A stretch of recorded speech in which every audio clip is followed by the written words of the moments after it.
Ce matin du 20 août 1119, Louis VI le Gros chevauche vers sa perte. Il ne le sait pas encore. À la tête de 400 chevaliers triés sur le volet, le roi de France traverse la plaine normande avec l'assurance d'un conquérant. Son objectif est simple, s'emparer du château de Noyon-sur-Andelle, où des traîtres lui ont promis d'ouvrir les portes. Une victoire facile en perspective. Un château de plus arraché aux mains d'Henri Beauclerc, ce roi d'Angleterre et duc de Normandie, qui règne sur les deux côtés de la Manche. Mais Henri Beauclerc n'est pas du genre à se laisser surprendre. Depuis l'aube, ses guetteurs postés sur la colline de Verclive scrutent les moindres mouvements dans la vallée. Quand la poussière soulevée par l'armée française apparaît à l'horizon, les messagers galopent aussitôt vers leur maître. Henri, qui assistait à la messe dans le château de Noyon, interrompt ses prières. Il fait seller son cheval, rassemble ses 500 chevaliers et prend la route vers le sud. Son fils Guillaume Adelin chevauche à ses côtés. Le jeune héritier du trône d'Angleterre va participer à sa première vraie bataille. Les deux armées se dirigent l'une vers l'autre sans le savoir. La rencontre n'est pas prévue. C'est le hasard, ou plutôt la géographie, qui va transformer cette journée de raid habituelle en une confrontation décisive. Entre Écouis et Grainville s'étend la plaine de Brémule, un terrain dégagé bordé de forêts où deux rois vont jouer leur réputation. Louis VI aperçoit le premier les bannières normandes qui se déploient face à lui. Ses conseillers l'implorent de battre en retraite. 400 chevaliers contre 500. Ce n'est pas un désavantage insurmontable. Mais pourquoi risquer un combat alors qu'on peut se replier vers les Andelys, la forteresse récemment conquise? Louis refuse d'écouter. Il est le roi de France. Il ne fuit pas devant un vassal, même si ce vassal porte aussi la couronne d'Angleterre. Son honneur est en jeu. Sa fierté de guerrier aussi. Henri Beauclerc, lui, n'hésite pas une seconde. Il voit l'occasion de régler cette guerre interminable par un coup décisif. Depuis 13 ans, depuis qu'il a capturé son propre frère Robert Courteheuse à la bataille de Tinchebray en 1106, il règne sur la Normandie et l'Angleterre. Mais Louis VI ne cesse de lui disputer le duché, de soutenir tous les rebelles normands, de protéger Guillaume Cliton, le fils de Robert Courteheuse, qui réclame son héritage. Cette guerre d'usure dure depuis trop longtemps. Aujourd'hui, elle peut se terminer. Pour comprendre la violence de cette confrontation, il faut saisir qui sont ces hommes qui vont s'affronter dans la plaine de Brémule. Louis VI, qu'on surnomme le Gros, a 38 ans en ce mois d'août 1119. Son surnom, il le doit à l'embonpoint hérité de ses parents et aux excès de table typiques des guerriers de son époque. Mais ne vous y trompez pas, sous cette masse imposante bat le cœur d'un combattant redoutable. Dans sa jeunesse, son conseiller Suger le décrivait comme un athlète incomparable, un homme à la belle figure et de prestance élégante. Ses surnoms ne se limitent pas à le Gros. On l'appelle aussi l'éveillé ou le batailleur. Et pour cause, depuis son accession au trône en 1108, Louis n'a cessé de guerroyer contre les petits seigneurs brigands qui terrorisent son domaine royal. Le domaine capétien de 1119 reste d'une modestie dérisoire. D'Orléans au sud jusqu'à Senlis au nord, le roi de France règne sur un territoire morcelé, truffé de châteaux tenus par des seigneurs qui se prennent pour des rois. Hugues de Puiset, Thomas de Marle, Enguerrand de Coucy. Louis a passé 11 ans à les soumettre un par un, château par château, souvent en donnant de sa personne au combat. Il ne commande pas ses armées depuis un trône confortable. Il chevauche en tête, frappe de son épée, reçoit des coups. C'est un roi qui transpire, qui saigne, qui tue. Face à lui se dresse Henri Beauclerc, 51 ans, dernier fils de Guillaume le Conquérant. Son surnom, Beauclerc, lui vient de son éducation. Contrairement à ses frères aînés, élevés pour la guerre, Henri a reçu une instruction lettrée. Il sait lire et écrire, ce qui est rare pour un prince de son temps. Mais cette éducation n'a rien ôté à ses talents militaires. Au contraire, Henri combine l'intelligence stratégique avec une détermination sans faille. Son parcours vers le trône ressemble à un conte cruel. Troisième fils de Guillaume le Conquérant, il n'était destiné ni à l'Angleterre, ni à la Normandie. Son père lui avait légué de l'argent, pas de territoire. Mais en 1100, son frère Guillaume le Roux, roi d'Angleterre, meurt mystérieusement lors d'une partie de chasse. Une flèche perdue, dit-on. Henri se trouve miraculeusement à proximité. 3 jours plus tard, il se fait couronner roi. 6 ans après, il envahit la Normandie, capture son frère aîné Robert Courteheuse à Tinchebray et l'emprisonne pour le reste de sa vie. Robert mourra en captivité en 1134, après 28 ans d'enfermement. Henri règne désormais sur les deux côtés de la Manche. Cette union anglo-normande fait de lui le vassal le plus puissant du roi de France. Trop puissant, dangereux, Louis VI ne peut tolérer qu'un duc de Normandie contrôle aussi l'Angleterre, avec toutes ses ressources militaires et financières. C'est pour cela qu'il soutient Guillaume Cliton, le fils de Robert Courteheuse. Le jeune homme, 17 ans, suit les armées françaises depuis son adolescence. Il réclame son héritage volé. Il veut la Normandie. Il veut venger son père. En 1119, la guerre entre Louis VI et Henri Beauclerc a déjà connu plusieurs phases. Les hostilités ont éclaté en 1109, se sont apaisées en 1113 avec un traité humiliant pour Louis, puis ont repris en 1117. Louis a construit une base stratégique au château des Andelys dans le Vexin normand. De là, il lance des raids dans les terres d'Henri. Ce 20 août, il pensait en mener un de plus. Les chroniqueurs médiévaux nous ont laissé une image romantique des batailles de cette époque. Des chevaliers en armure étincelante, se défiant en combat singulier, respectant les codes de l'honneur et de la chevalerie. La réalité de Brémul va être bien différente. Plus brutale, plus calculée. En ce début du XIIe siècle, la guerre a déjà ses professionnels. Henri Beauclerc a perfectionné un système qui fait la force de ses armées, la Familia Regis, la famille royale militaire. Ce ne sont pas de simples vassaux venus remplir leurs obligations féodales 40 jours par an. Ce sont des guerriers de métier, soldés, entraînés, disciplinés. Henri les entretient dans ses châteaux normands, leur verse des soldes régulières grâce aux richesses d'Angleterre, leur promet des terres et des butins. Ces hommes mangent le pain du roi. Ils lui doivent tout. Ils sont fidèles jusqu'à la mort. Les chevaliers de cette époque ne ressemblent pas encore aux chevaliers en armure de plate du XIVe siècle. Leur protection principale, c'est le haubert, une cotte de mailles constituée de milliers d'anneaux de métal entrelacés. Cette tunique de fer descend jusqu'aux genoux, protège les bras jusqu'aux poignets. Certains y ajoutent des chausses de mailles pour les jambes, un capuchon de mailles qui couvre la tête et le cou. Par-dessus le haubert, un gant-bison matelassé amortit les chocs. Sur la tête, un casque conique muni d'un nasal, cette barre de métal qui protège le nez. Équipé ainsi, un chevalier devient méconnaissable. D'où la nécessité des bannières, des cris de guerre, des couleurs distinctives. L'armement principal, c'est la lance. Pas la lance de tournoi des siècles suivants, mais une arme de guerre de 3 à 4 mètres avec une pointe en fer tranchante. La technique de combat, c'est la charge lancée au galop, la lance tenue sous le bras, utilisant la vitesse et la masse du cheval pour percuter l'ennemi. Cette tactique, appelée charge normande, a fait ses preuves à Hastings en 1066. Elle reste l'arme décisive des batailles du XIIe siècle. Une fois la lance brisée ou perdue, le chevalier dégaine l'épée, une lame longue et droite d'environ 1 mètre. En dernier recours, il peut utiliser une masse d'armes ou un marteau de guerre, efficace contre les armures.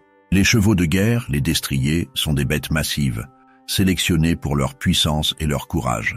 On les entraîne à ne pas fuir devant le bruit, à charger sans hésiter dans la mêlée. Un bon destrier vaut une fortune. Le perdre dans une bataille, c'est perdre l'équivalent de plusieurs années de revenus pour un chevalier. La bataille médiévale ne se réduit pas à un affrontement chaotique où chacun se bat pour soi.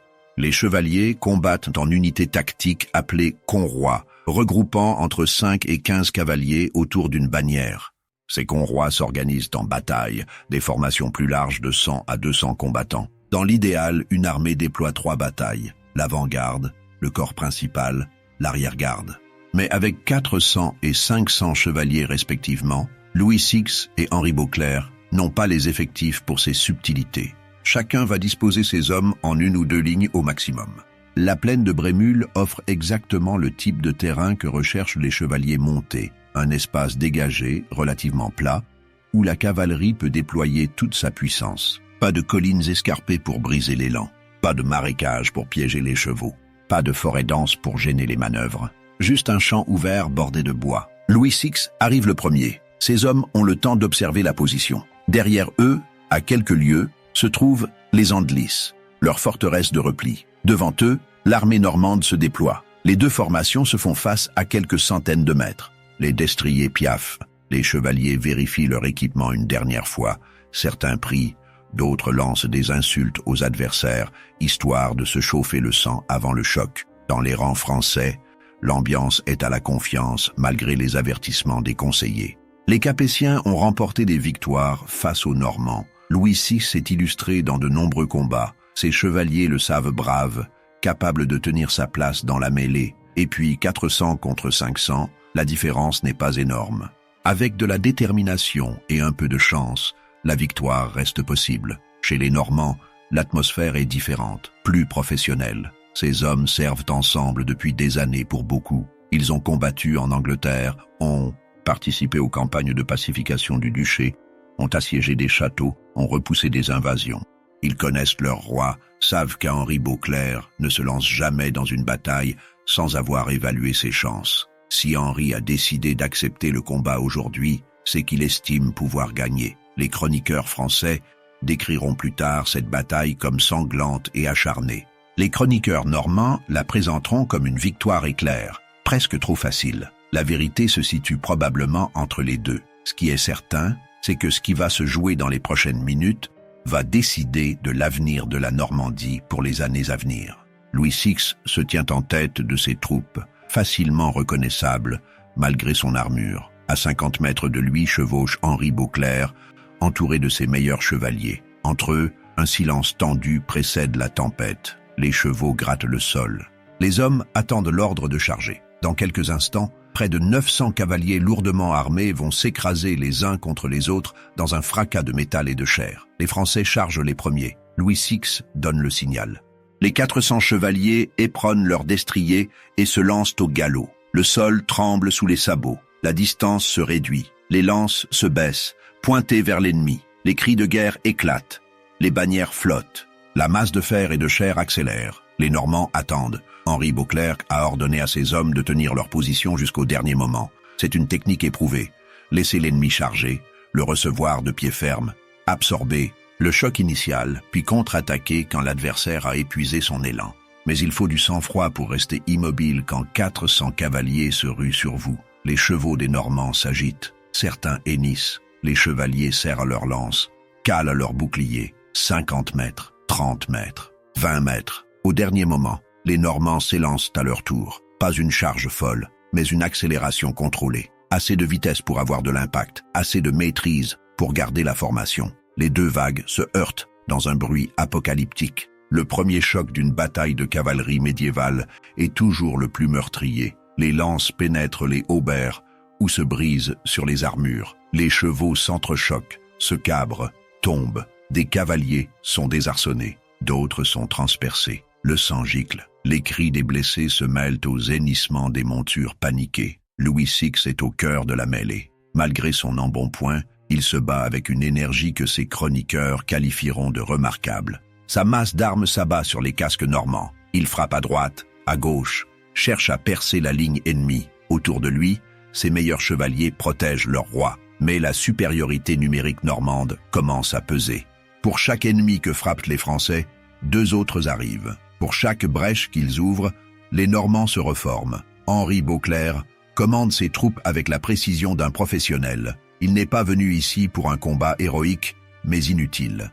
Il veut une victoire décisive. Ses chevaliers appliquent une tactique éprouvée. Isoler les groupes ennemis, les encercler, les forcer à se rendre. Tuer coûte cher, capturer rapporte. Un chevalier prisonnier, c'est une rançon à négocier. Un chevalier mort, c'est un cadavre sans valeur. C'est là que la différence de qualité entre les deux armées apparaît. Les chevaliers français, bien que braves, manquent de coordination. Beaucoup sont des vassaux, venus remplir leur service féodal. Ils se battent courageusement, mais individuellement. Les Normands, eux, fonctionnent en unités soudées. Ils se couvrent mutuellement, manœuvrent ensemble, concentrent leurs efforts sur les points faibles de l'ennemi. Un chevalier normand fend la mêlée et se dirige droit vers Louis VI. Il saisit la bride du cheval royal. « Le roi est pris !» hurle-t-il. C'est le moment crucial de la bataille. Si le roi de France est capturé, tout est fini. Mais Louis VI n'est pas là pour se rendre. Sa masse d'armes s'abat sur le Normand qui s'effondre.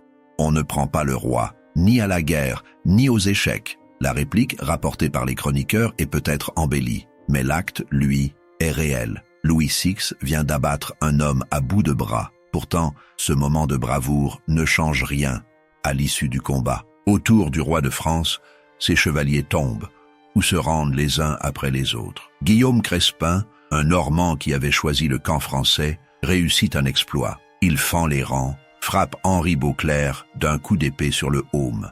Le casque résiste. Le roi d'Angleterre vacille mais tient bon. Immédiatement, Les chevaliers normands se jettent sur Crespin et le capturent. La bataille bascule. Les Français ne peuvent plus tenir. Leur formation se disloque. Les Normands enfoncent le centre, débordent les ailes. Certains chevaliers français tentent de se replier en bon ordre. D'autres fuient dans le désordre. D'autres encore se rendent sur place, comprenant qu'ils n'ont plus aucune chance. Louis VI réalise que la bataille est perdue. Rester plus longtemps, c'est risquer la capture. Et un roi capturé, c'est la catastrophe politique absolue. Il ordonne la retraite. Mais se replier sous la pression d'un ennemi victorieux est l'une des manœuvres les plus dangereuses de la guerre. Les Normands se lancent à la poursuite des fuyards. C'est là que les pertes pourraient devenir massives. Un chevalier en fuite est un chevalier vulnérable. Ce qui se passe après la bataille est presque plus humiliant que la bataille elle-même. Louis VI, le puissant roi de France, se retrouve seul.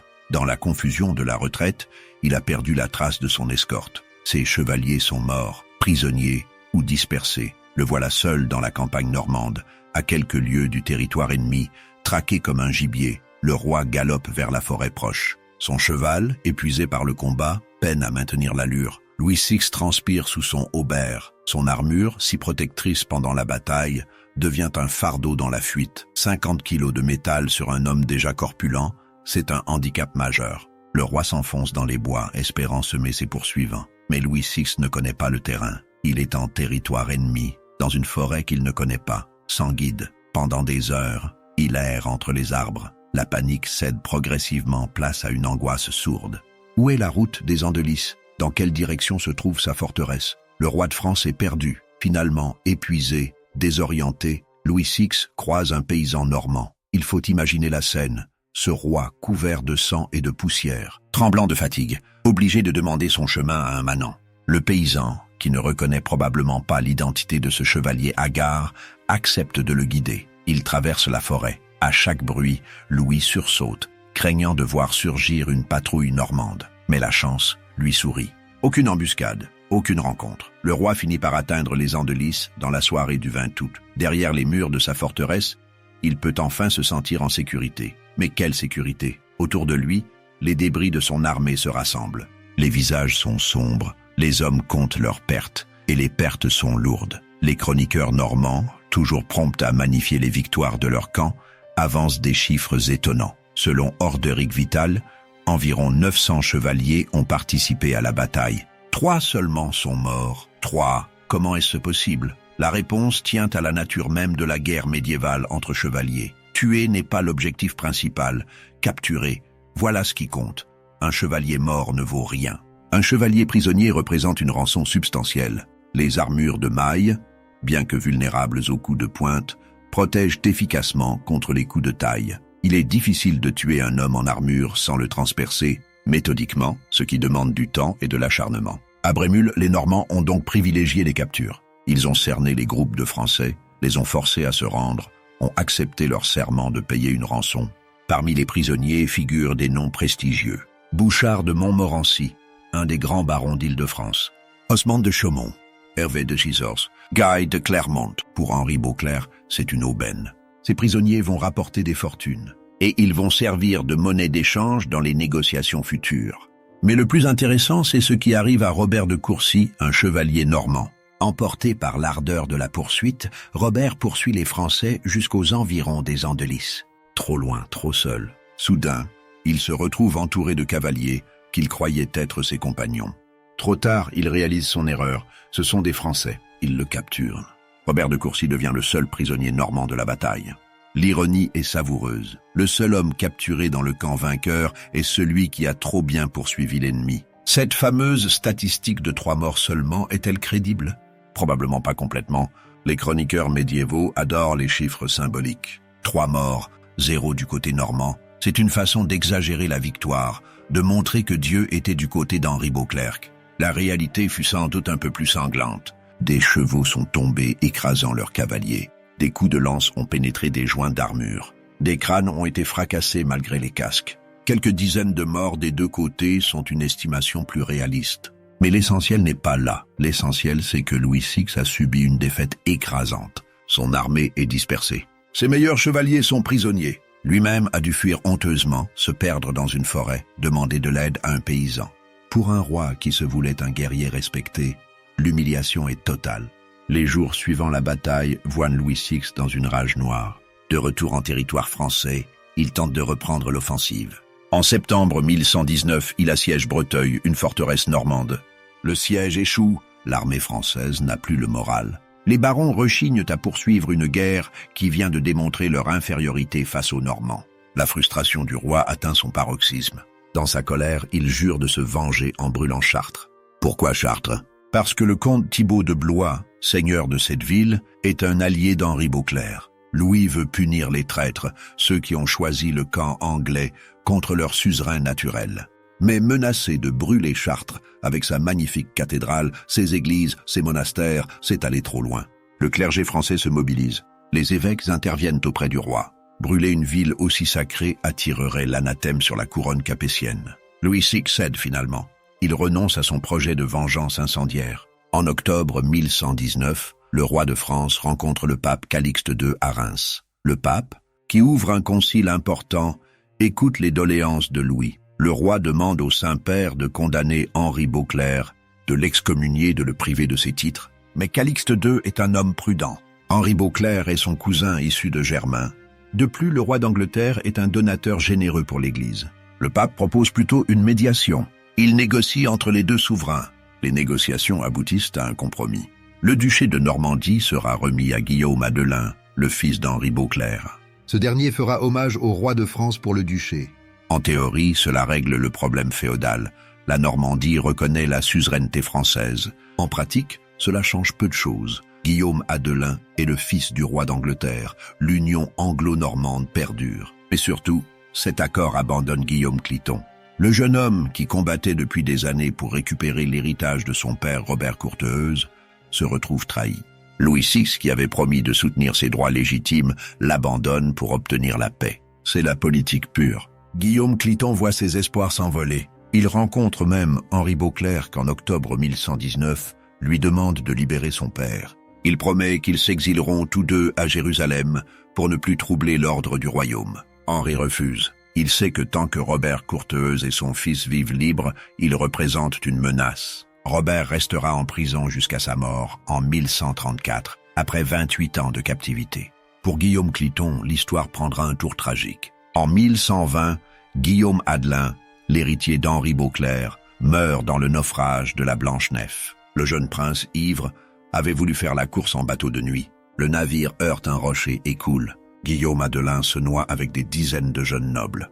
Cette catastrophe redonne espoir à Guillaume Cliton. Si l'héritier d'Henri est mort, peut-être ses droits seront-ils enfin reconnus. Mais non, Henri Beauclerc désigne sa fille Mathilde comme héritière. Une femme sur le trône d'Angleterre, du jamais vu. Cela provoquera d'ailleurs une guerre civile après la mort d'Henri en 1135. Guillaume Cliton tente une dernière fois sa chance. En 1127, il devient comte de Flandre, grâce au soutien de Louis VI. Mais sa maladresse politique, ses nouveaux impôts, son mépris des traditions flamandes, lui aliènent rapidement ses sujets. Une révolte éclate. Guillaume Cliton meurt en combattant en 1128 à 26 ans. Avec lui s'éteint la dernière menace sérieuse contre Henri Beauclerc. La bataille de Brémul a donc des conséquences qui dépassent largement les quelques heures de combat du 20 août 1119. Elle marque un tournant dans la rivalité franco-anglaise. Elle démontre la supériorité militaire d'Henri Beauclerc. Elle consolide l'union anglo-normande pour une génération. Elle scelle le destin tragique de Guillaume Cliton.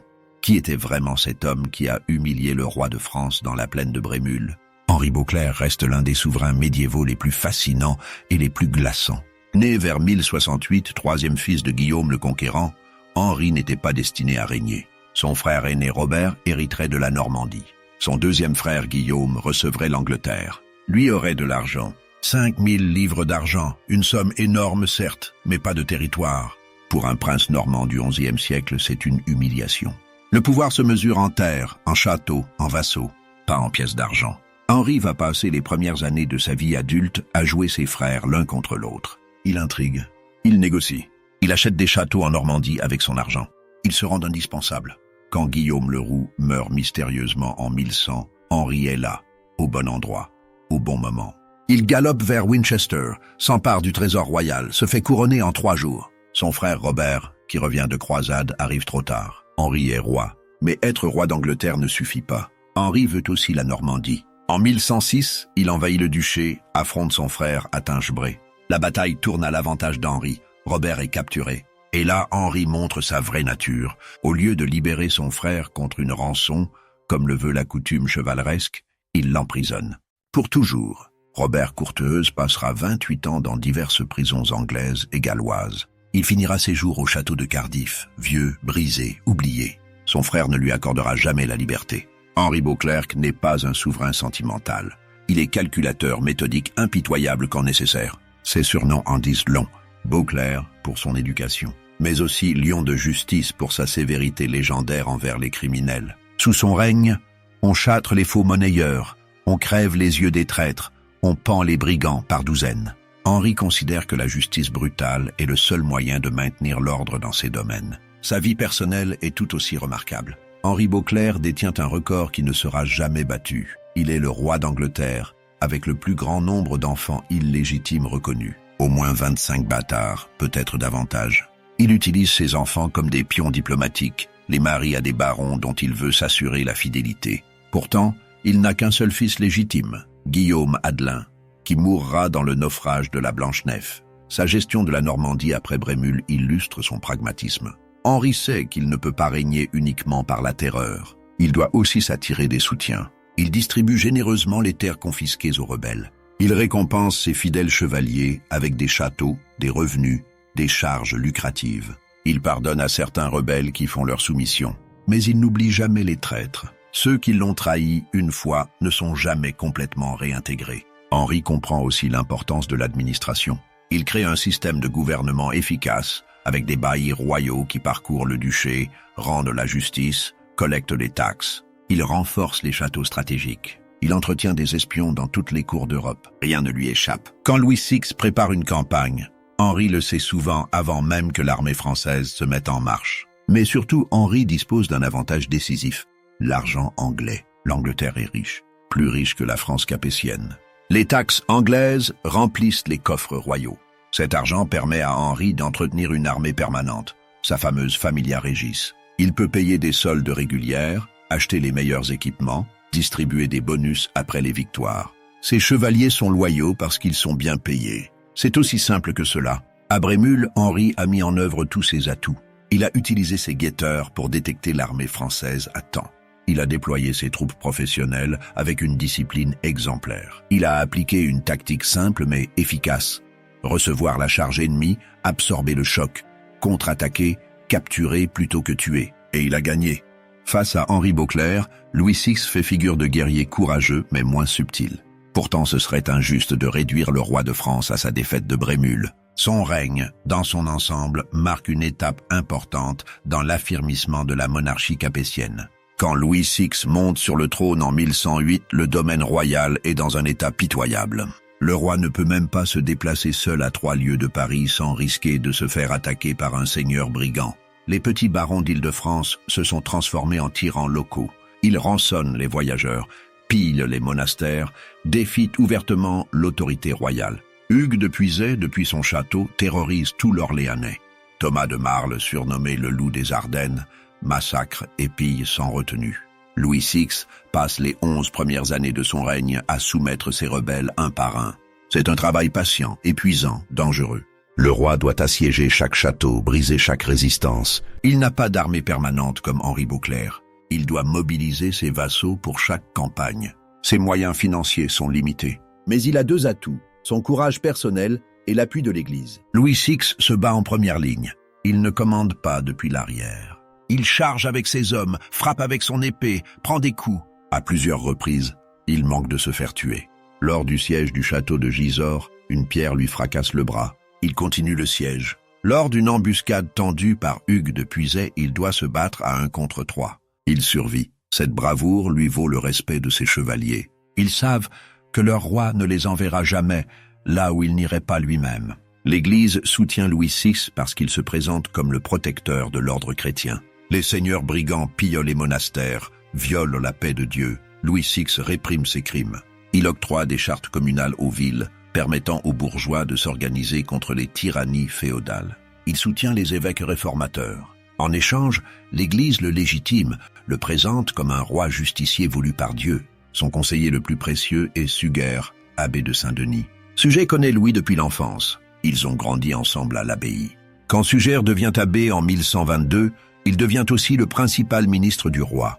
C'est un homme brillant, un grand administrateur, un fin politique. Il compense les faiblesses de Louis VI.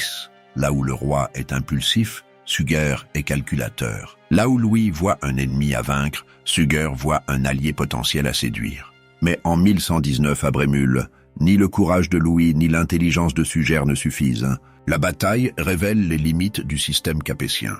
Louis VI dispose de trop peu de ressources. Son armée est composée de vassaux qui remplissent leur service féodal, pas de professionnels soldés. Sa logistique est faible.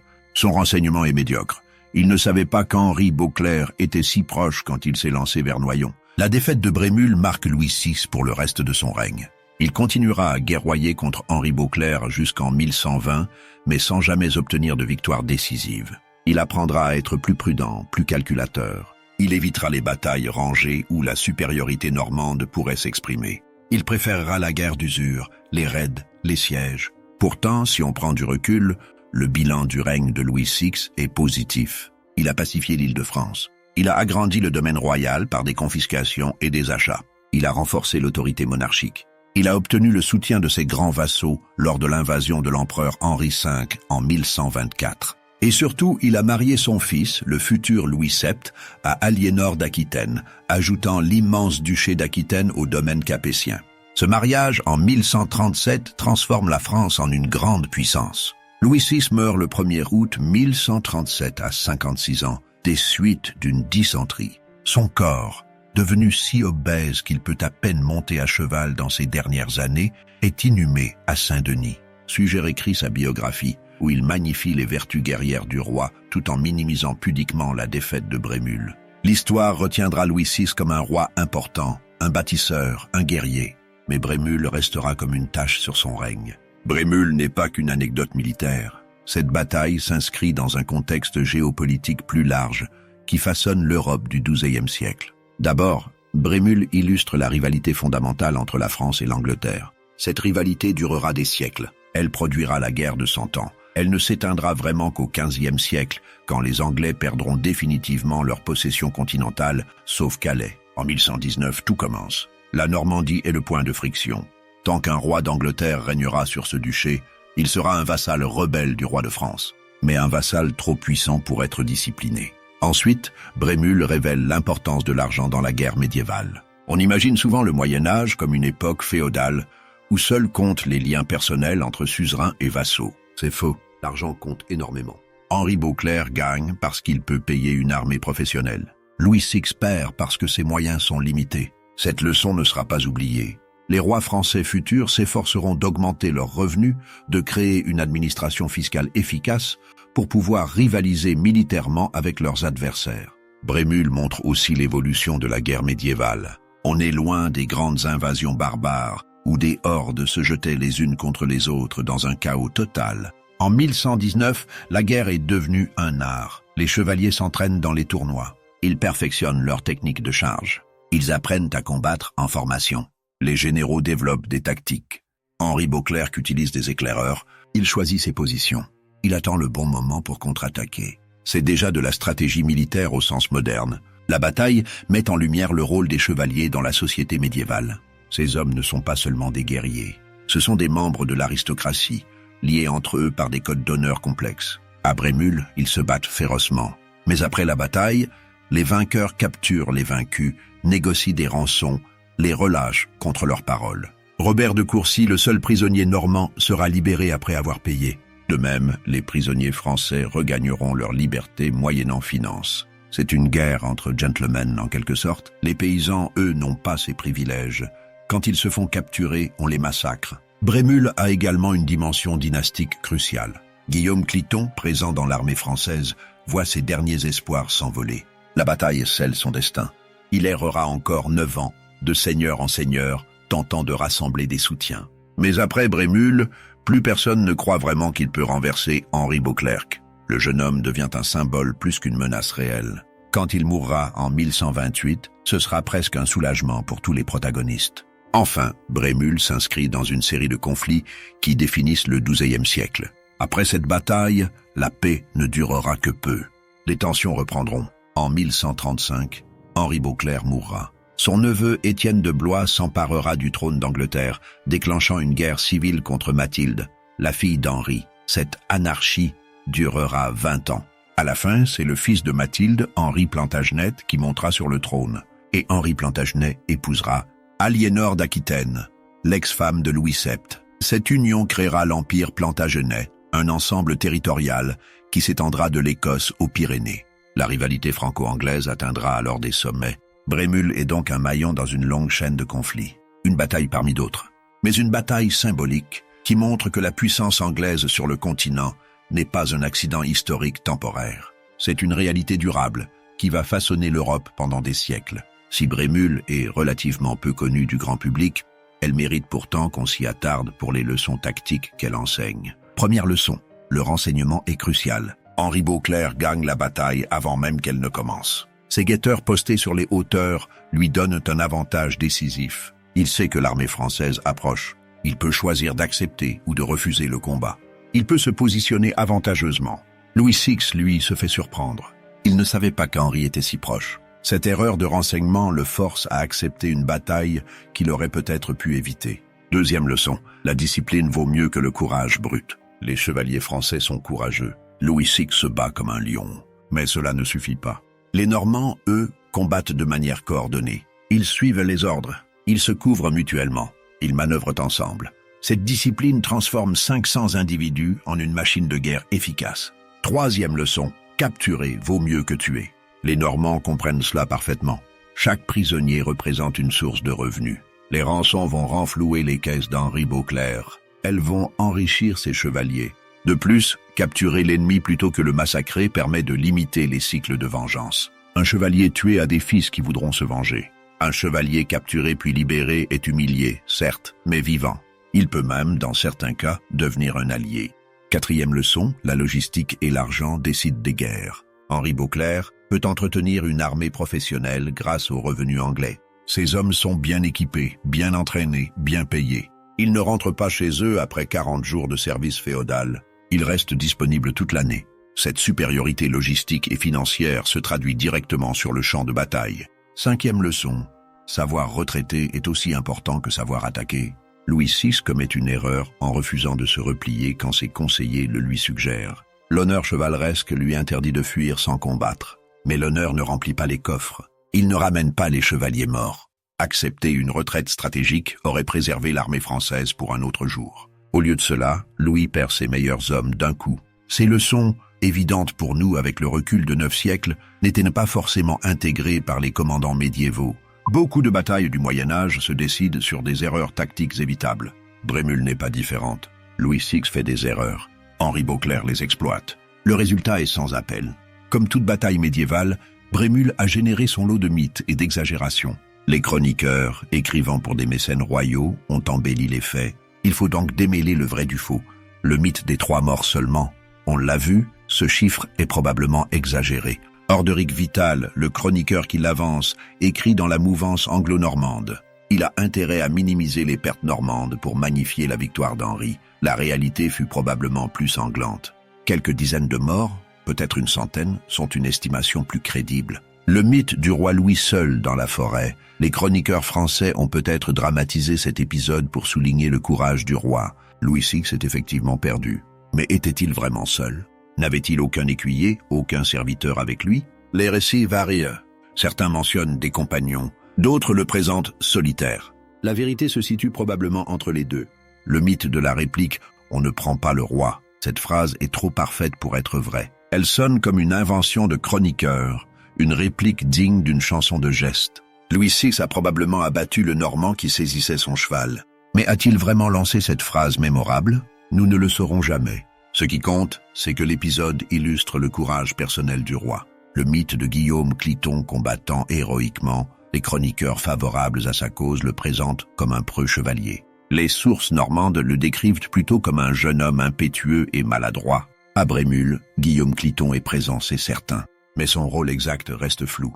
A-t-il combattu? S'est-il distingué? Ou était-il relégué à l'arrière, protégé comme un précieux symbole? Les textes ne le disent pas clairement. Au-delà de ces détails, le mythe plus large concerne la nature même de la bataille médiévale. On imagine souvent des affrontements désordonnés, chaotiques, où chacun se bat pour soi. Brémul montre que ce n'est pas le cas. Il y a de la stratégie, de la tactique, de la discipline. Les chevaliers ne sont pas des brutes qui se cognent au hasard.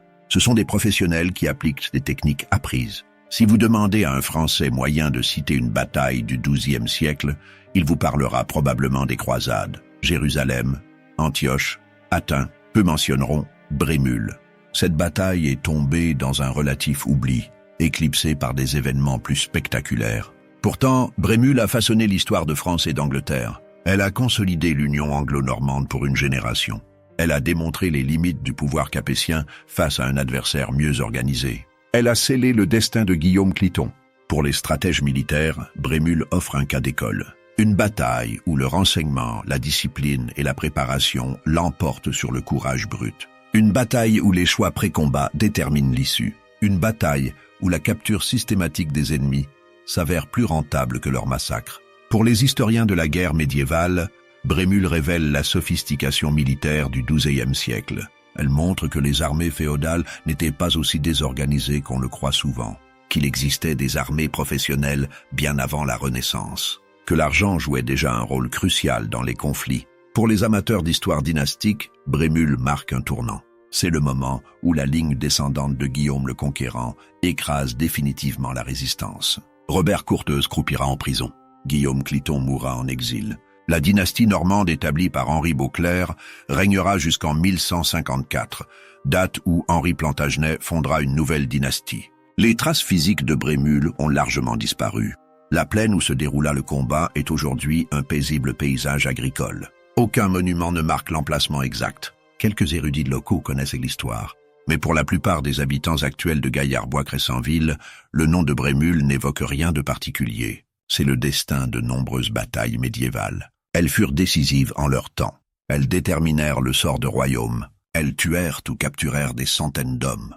Puis le temps passe, les témoins meurent, les chroniques se fanent, les souvenirs s'effacent. Il ne reste que quelques lignes dans les livres d'histoire. Louis VI continua de régner jusqu'en 1137. Ses dernières années furent marquées par une obésité croissante qui le rendait presque impotent. Il ne pouvait plus monter à cheval. Il devait être porté en litière. L'ancien athlète était devenu prisonnier de son propre corps, mais son esprit restait vif. Il maria son fils Louis à Aliénor d'Aquitaine, réalisant un coup diplomatique majeur. Il mourut à 56 ans, laissant un royaume pacifié et agrandi. Henri Beauclerc régna jusqu'en 1135. Il vécut jusqu'à 67 ans, un âge vénérable pour l'époque. Sa fin fut pathétique. En 1135, lors d'un voyage de chasse en Normandie, il mangea des lamproies, un poisson qu'il adorait, malgré l'avis de ses médecins. Il tomba malade et mourut d'une indigestion dans d'atroces douleurs. Son corps fut transporté en Angleterre, mais dans un tel état de décomposition que les embaumeurs durent l'éviscérer en urgence. L'un d'eux mourut, infecté par les miasmes. Henri fut inhumé à Reading Abbey qu'il avait fondé. Guillaume Adelin, le fils d'Henri, présent à Brémul, mourut dans le naufrage de la Blanche-Nef en 1120. Il avait 17 ans. Son décès bouleversa Henri Beauclerc, qui, selon les chroniqueurs, ne sourit plus jamais. La mort de cet héritier déclencha une crise dynastique. Henri désigna sa fille Mathilde, mais à sa mort, son neveu Étienne de Blois s'empara du trône. S'ensuivit une guerre civile de 20 ans. Guillaume Cliton vécut encore 9 ans après Brémul. Il devint comte de Flandre en 1127, mais se fit chasser par une révolte en 1128. Il mourut des suites d'une blessure reçue au combat, à 26 ans. Aucun enfant légitime ne lui survécut. La lignée directe de Robert Courteheuse s'éteignit avec lui. Suger, le conseiller de Louis VI, continua de servir la couronne sous Louis VII.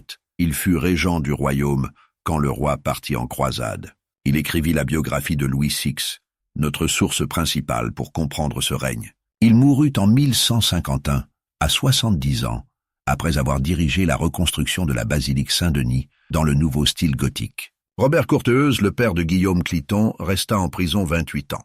Il mourut en 1134, à plus de 80 ans, un âge exceptionnel pour l'époque. Son frère Henri paya pour qu'une bougie brûle éternellement pour le salut de son âme. Ce geste de piété ne compensa pas les années de captivité. Quant aux chevaliers capturés à Brémule, la plupart payèrent leur rançon et rentrèrent chez eux.